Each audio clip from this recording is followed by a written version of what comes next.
Just a few years ago, dude. Mm-hmm. It wasn't that long ago. Nope, really Wasn't wasn't. that long ago where we sat here?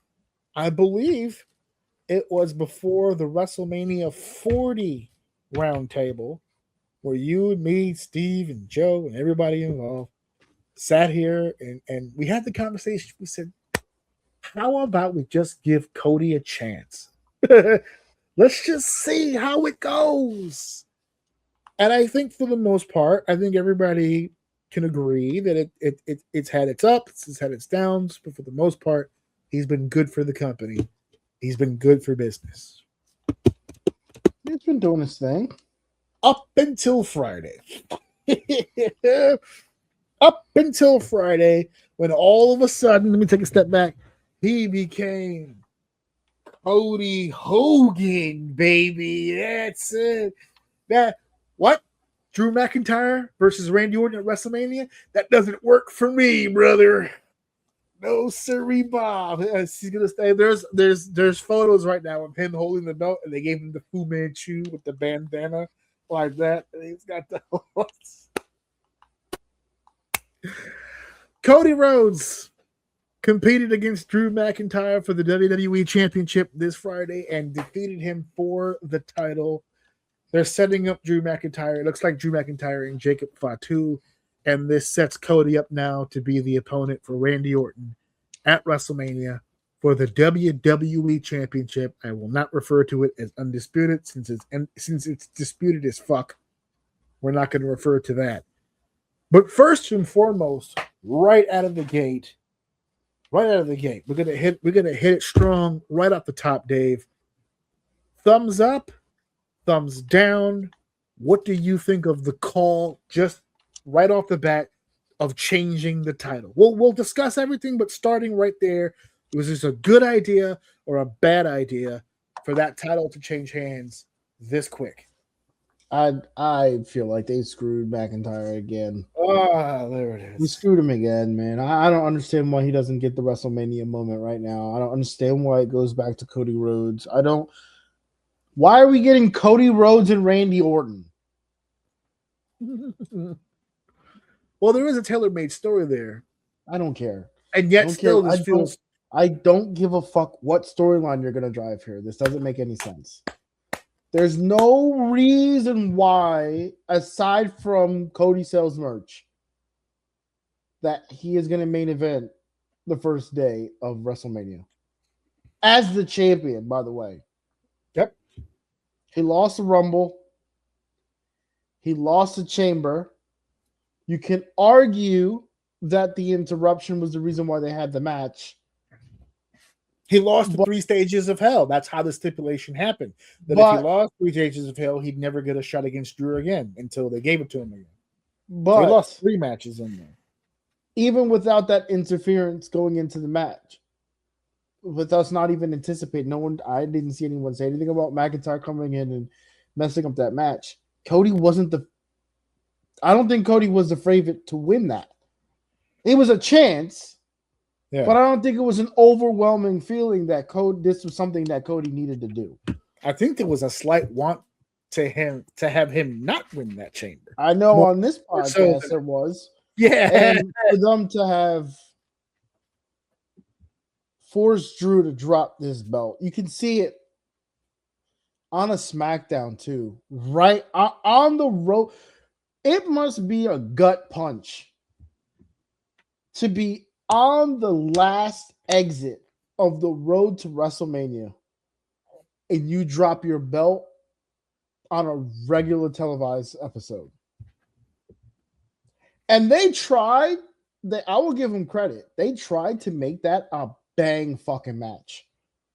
They really almost tried to make it feel like. Right, if I'm going to lose the title, I'm not getting squashed, brother. We're about to win. My WrestleMania is right now. They needed a WrestleMania-esque match. Yeah. I could see it in Drew's face that something was wrong. Something was up. And then they ran the story with him dropping the belt and him and Fatu going. And now he's right back to working the talent to move them into the picture, when I will argue Cody should be the one doing that. McIntyre has been doing a lot of fucking heavy lifting, and he can't hold the belt longer than a few months. It just keeps getting torn off him. Now, I have this theory that I may have mentioned this before, but I feel like his payout is a high title number. Like being that next guy that has held the belt X amount of times. Right.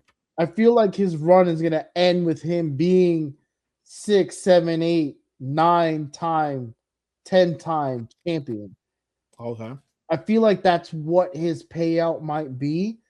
And then maybe like going towards his last run, he might hold it for a little while. That's what it feels like. But I don't know if that means anything anymore. Like he's not getting a solid run, and when he does have the belt, he is making magic with it. I don't understand why they just keep using him as fodder. So gain the belt, drop the belt. Gain the belt, drop the belt. I just don't understand what their motive with him. Maybe you can shine some light on it, but it just does not make sense to me. Well, the only light that I could possibly shine is, I put my ear to the street, and the rumor mill seems to be that there was a panic when it came to ticket sales at WrestleMania, and they felt that Cody and Randy, based on their history, is a much easier storyline to sell. They feel that'll draw more attention, more ticket sales will come from that, as opposed to having Drew and Randy. But here's the question that I propose. And I don't think anybody with a straight face is going to be able to convince me otherwise. But you pulled the trigger on this, so now Cody will face Randy for the title, and Jacob will fight Drew. That's where it currently is. I don't think you're going to be able to convince me that setup is going to draw you more money and sell more tickets than if it had still been Drew and Randy and Cody and Jacob. Too, yeah. I don't know if that's going to be a tremendous uptick. I don't know if the ticket sales are going to be that different based on that switch. I don't feel like, okay, Cody and Randy now will be, I don't know, night one main event, and because of that, we're going to sell more tickets in Las Vegas. I don't think that that's a reality. I think you might get better. You're relying on their history and assuming that the history will be better content for your TV, whereas I think I can make the argument that leaving it Drew and Randy and Cody and Jacob will give you a much better fresher program. You don't have to go back into your archives to 2009 and show us no wrestling tight Cody Rhodes and Ted DiBiase and the legacy and all this stuff. There's a time for that. And people have been asking for that storyline. But this is shoehorning, and it's different. This is Peter from Family Guy when he was like trying to kiss the guy. The guy all of a sudden just throws him on the floor. No, not like this. That's what this is. It's like, we want Cody and Randy. Cool, we'll do it at Mania. Wait, that now? Wait a second. You had something going. And I want to make a proposal because, Dave, we've been here before. You and I have been here before. Roman Reigns, Cody Rhodes, WrestleMania 40. The Rock shows up, and for whatever inexplicable reason, Cody just gives up his title match to The Rock. It's The Rock and Roman Reigns. Why? Because we feel we can tell a better story and draw a bigger house with The Rock and Roman than we can with Cody and Roman. That's what was told to us. But what changed the match? Hashtag we want Cody. So here's what I propose. Fast forward 2 years. How bad do you want Drew? Hashtag we want Drew. How about it? Huh? because they haven't officially, because the title change just happened on Friday. They haven't yet announced Drew and Jacob. How bad do you want Drew in that main event? Let your voices be heard, boys and girls. You saying Let that we your can change voices- this outcome? I'm saying you can I try. don't think that. I don't know. I'm saying you can try. Why not? Work. I mean, it's worth a shot. But yeah, what's the worst that can happen? You're just going to stay in the storyline you're already in. They're going to ignore you. Nothing's going to change. Then you're already here. Hashtag we want Drew. Hashtag we want Drew. And by the way, you said a second ago you felt like Drew was being screwed again. You know, I'm a bit of a historian myself. And for whatever reason, when that match ended, and I saw all the response from people concerning the ending of that match, and Dave, you're not going to remember this, but for the old school, guess what? This exact situation where a gentleman has been busting his behind to put on great matches, tell great stories, get himself into the title picture, shocks the world, becomes the champion, has a hell of a run with the title. Now, granted, this was short, but he's had great runs with the title, and he would have had a great run here with the title, only to lose that title mere days away from WrestleMania because they felt this was the better story and not the guy who just held that title and made it mean something, and then wound up going to WrestleMania with some meaningless singles match while the two championship contenders fought on the main event. This has happened before. Sure. And I would like to bring it to the court of public opinion, the evidence in the case of Kurt Angle. This has happened before, and it happened to Kurt. Rewind with me, if you will. Now, Drew's run this time around was short, but he's been champion before. We know what he's capable of. I bring you back to the year 2000. Kurt Angle's on a run. Intercontinental champion, European champion, Eurocontinental champion, right? King of the Ring. Best first year, best rookie year in WWE history. Goes to October, the No Mercy pay-per-view, and defeats The Rock for the WWF Championship. Shocks the world. Kurt Angle in his first year wins every belt, including the world title. So what does Kurt Angle do with the title? It goes on to put on great matches, memorable storylines, crazy promos. Goes to November Survivor Series, defeats The Undertaker. Goes into the December pay-per-view in a 6-man Hell in a Cell match with Stone Cold Steve Austin, The Rock, Rikishi, The Undertaker, and Triple H as his opponent. And he fucking wins. And then he goes to the Rumble. And I think it was Triple H. I can't remember who he competed against, but he wins. He's like, holy shit, Kurt Angle's on the run of a lifetime right now. And Stone Cold Steve Austin just won the Royal Rumble. That's going to be Kurt Angle and Stone Cold Steve Austin. A hot, young Kurt Angle with the championship around his waist against that badass motherfucker Stone Cold Steve Austin in the Houston Astrodome in front of thousands and thousands of people. 2001 is going to be crazy. But then we get to February, and The Rock beats him for the title. Why? Because The Rock and Stone Cold made more sense for WrestleMania than Kurt Angle and Stone Cold did. So The Rock beats Kurt Angle in February, only to lose it at the next pay-per-view to Steve. And then what happens after that? The Rock goes off into Hollywood, and Stone Cold's looking for an opponent. And who does he wind up wrestling for most of 2001? Kurt fucking Angle. So we wound up there anyway. We just didn't do it at Mania. So I fast forward 25 years later to today. Same scenario. We all wanted to see Drew succeed. We all wanted to see Drew become the guy. He wins the WWE Championship finally, and in a great way. 3 stages of hell. That match notwithstanding, it wasn't hell so much, but it definitely was 3 stages. And he wins the championship on SmackDown, televised event, which rarely ever happens.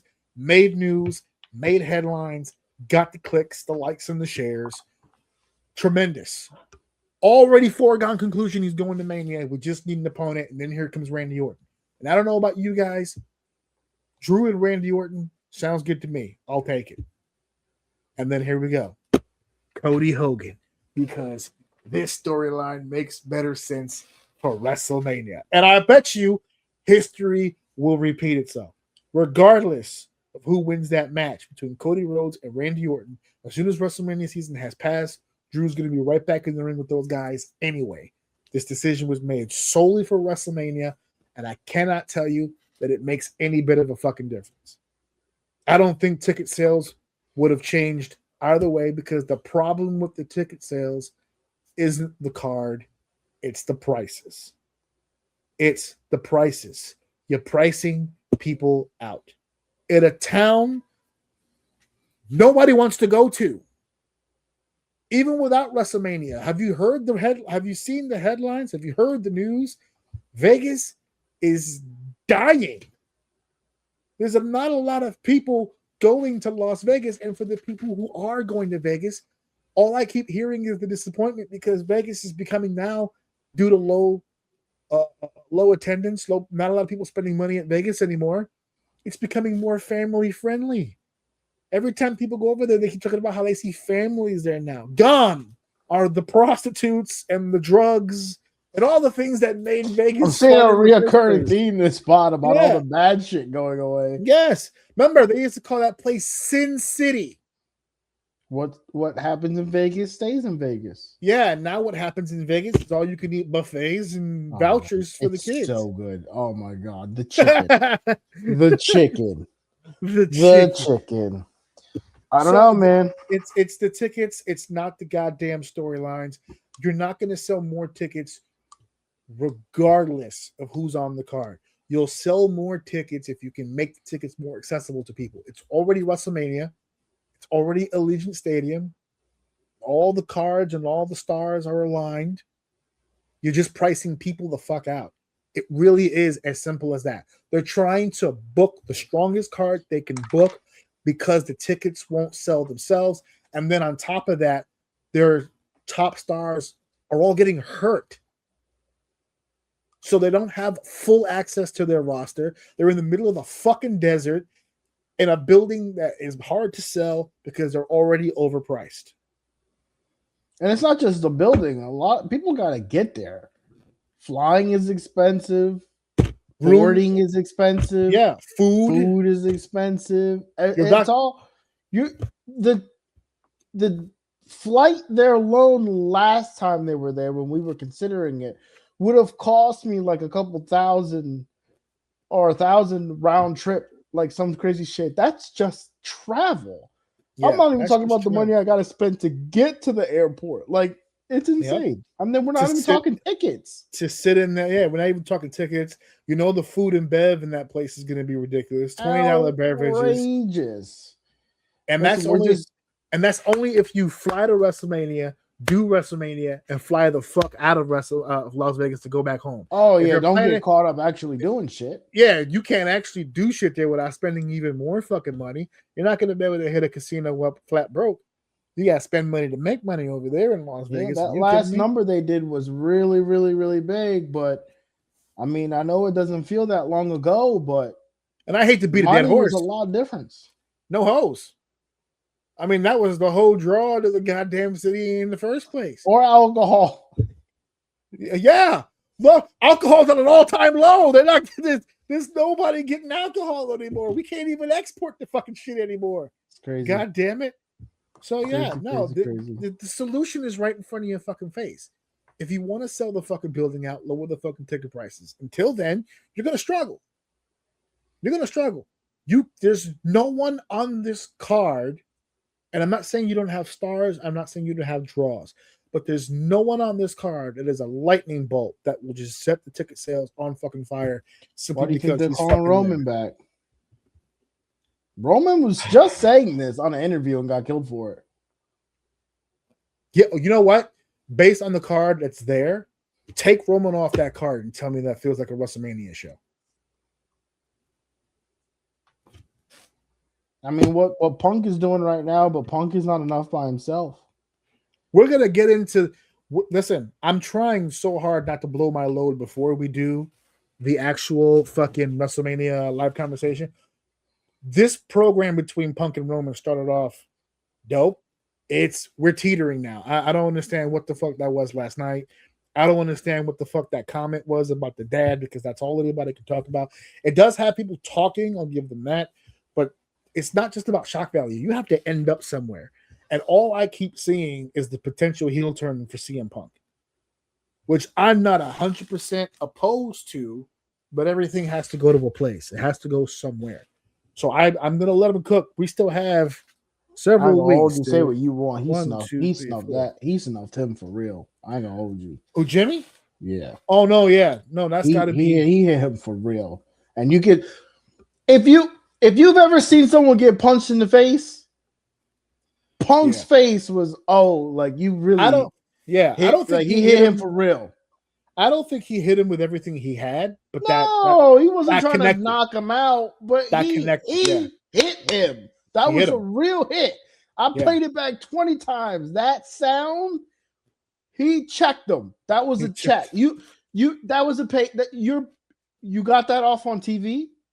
You're gonna pay, like there's a payment that needs to be made for that, and that was a little bit of a payment. That I know they were out here on a show. I felt how real they did not like that shit. Like for real, they did not like it. Like, even if they told them go, like that was part of the play. Yeah, they did not like it. And like, say what you want about Jimmy. They might have been cool with the idea, but they probably gotta be business. Yeah, but like they got it, but there was a real emotion that came out during the course of this. Oh yeah, and I tell you that. Say what you want about Jay and Jimmy. Jimmy was big bro there. He was 100% big bro there. Not just big bro there, but there was a lot of comments of Jay's performance in that promo going, "That's Bloodline Jay. That's what we want. All this shit right here is cool, but we need that Jay. That's main event Jay Uso, not the lovable, cuddly, this dude with the like that raw. My God, relentless, raw, animalistic. Yeah, when he was just looking at him, it was like, "You're not listening to me." I'm gonna tell you. They shook their heads and they said, "Sure, if it'll draw money, if it'll draw business, whatever the fuck." But I'm pretty sure somewhere in there they were like, "Whatever, dude." Yeah, all right. I think that punch is gonna change up a couple promos. I'm being that ass. I really do. I think there's no way Punk would have been able to say sorry there. He couldn't. He did that perfectly fine. There was no out for that. There's no out for that. Can't back up on that. He played because his comeback didn't make sense. Promo wise, logically, the way that the Usos set him up for that apology, and then he really didn't apologize. There's a comment, man. I wish I could pull it up. There were some fans that listened to Punk's story and walked away thinking that Alpha and the Anawahis had trained Punk, which he did not. That's not what the story was. He kind of made it sound that way. No, he told a story of Alpha's kindness. When he said that he drove to Allentown, it wasn't to train, it was to work. I worked in Allentown with the Anawahis. I have the video on my YouTube channel to prove it. I worked with the Anawahis in Allentown. I drove to Allentown too. They didn't train me. They didn't train Punk. He was trained by Ace Steel in Chicago. He wasn't trained in Allentown, PA. But the story was about Alpha's kindness, because he's saying, I didn't work for free, right? Because what that is you pay your dues. You work for whatever you get booked, right? Whatever they can offer you is nice. A couple bucks, or in Punk's case, when he told the story, enough for food, a warm meal, some gas money to get back to. That's not training. That's a story about being on the road. Mm-hmm. This is why the marks need to pay attention to the verbiage and learn to. If you're going to be on the inside, learn the verbiage, because he never once said that he was trained by the Anawahis. He had a good relationship with them. And Jimmy made a face. He said, "I wasn't as close to Sika. I was close to Alpha." He's talking about the Wild Samoans. He brought up Samu Anawahi, and Jimmy made this face like, almost like confused. Almost like I don't like that you said that name. He had that look in his face, like he had that because I met Sammy. I've worked with Sammy, and I get the face because he was almost like looking at Jay like, when the fuck did this motherfucker meet? Like it was almost confusion. It was like, is he starting to conflate shit now? When the fuck did he? Because I met him, but when I met him, it was obviously years after Punk would have met him. I don't know if Sammy was working Allentown around the time that Punk would, like, timeline wise, how that works. I think he personally, after a while, I think he just started naming family members just to get his point across. Because he made his face like, no, you didn't. When the fuck did he meet Sammy? Like, what the Sammy's never around. What are you talking about? He's around now a lot, but actually, I think he practically runs that company now. That's the same company. What is it? WXWC4. That's where my boys, the Zoltan, won the tag team titles. I worked one show with that company, and I managed in the main event with the GOAT going against Lance Anawahi, which is another name that he dropped, Punk. I practically used to babysit Lance at the shows. I managed a team against Lance and his family. It was the GOAT against the Anawahi family in the main event of that show. And I was in the main event with them. So I got a chance to meet all these guys, talk to these guys. Excellent dudes, cool dudes, great people. And I think that's the story that Punk was trying to get across. And even though when he said the words, I'm sorry, he then twisted it that Roman has been treating you like this. And Roman was like, okay, here's why that response didn't work. Because you come off like you're not paying attention to the conversation when 2 times Jimmy said it first. We don't give a shit about Roman Reigns. You can talk all the shit about Roman Reigns that you want. Our issue is that you mentioned our uncle. And then Punk said some shit about Roman. And then the second time Jay said it. You not listening. You still don't get it. This ain't about Roman. You talking about my dead uncle. I need you to say I'm sorry right now. And then he responded again with a Roman comment. That didn't fit. I don't know if it was written weird or they delivered it weird, but CM Punk looked kind of, I don't want to say stupid, but it's like it was uneasy. He was trying to find a way out of this that didn't fuck up his route, what he was doing, but also knew, you could tell on his face, oh, this is like legit. Like they are actually their body language. Running a story here. Yeah, they truly want me to say sorry in this moment in front of all these people. I can't do that. So he tried to find a way out of it. Not just truly feeling emotion, but either this was phenomenal acting or it was too real to be acting. They looked like they wanted to fuck him up. They wanted to jump his shit. They looked for a second there. Listen, Jay can be quite easy to read. My man was actually mad. Yeah, like I know he was lifted. He was ready to go. Yeah, he was ready to go. So I don't think even in that situation he would have done it on camera, but he did give the vibe like, nah, I'm not cool with like literally any of this shit right now. Like, I don't even know if he's necessarily pissed at Punk so much as maybe just pissed at the whole thing as a vibe. Like, why can't we just do Punk and Reigns? Why does it have to be this? Like, I don't know. I've seen too many street dudes doing that walk that Jay and Jimmy were doing to the ring.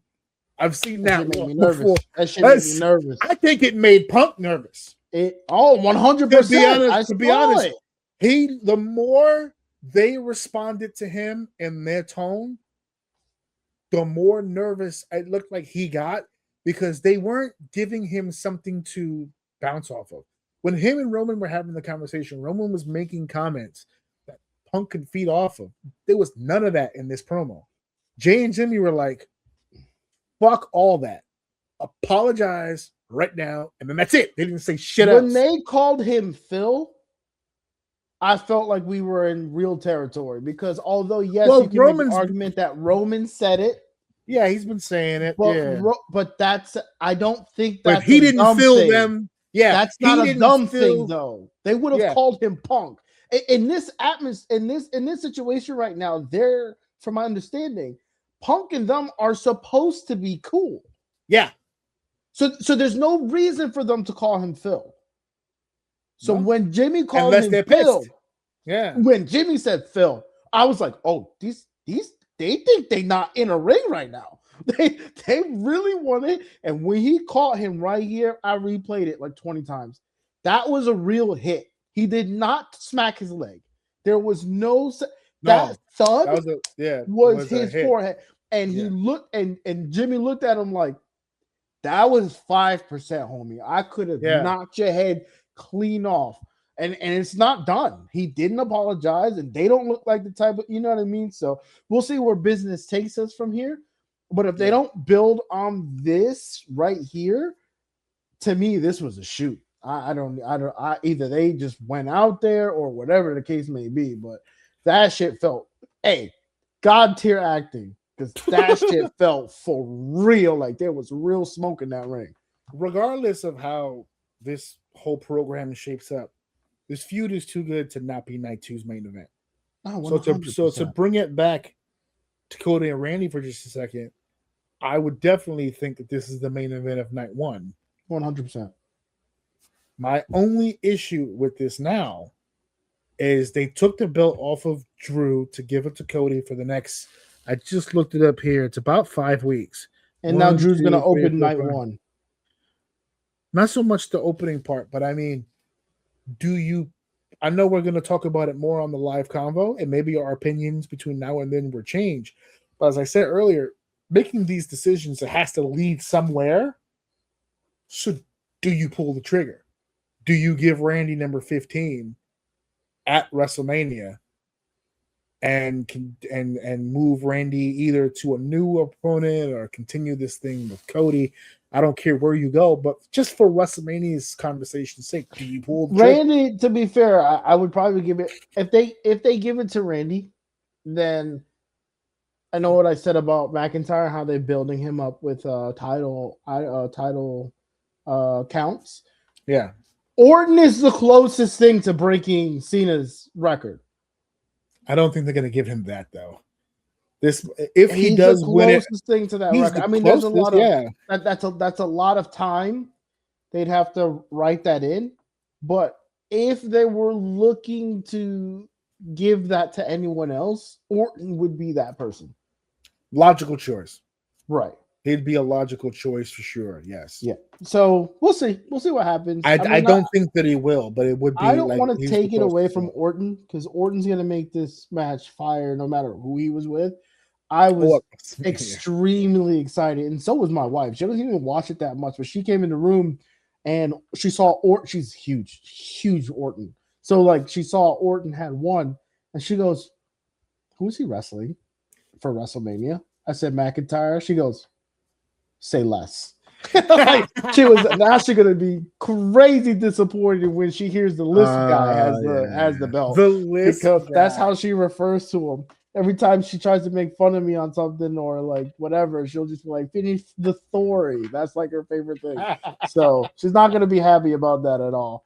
No shade toward Gaio. Them our Street Fighter Gaio character. You leave him alone.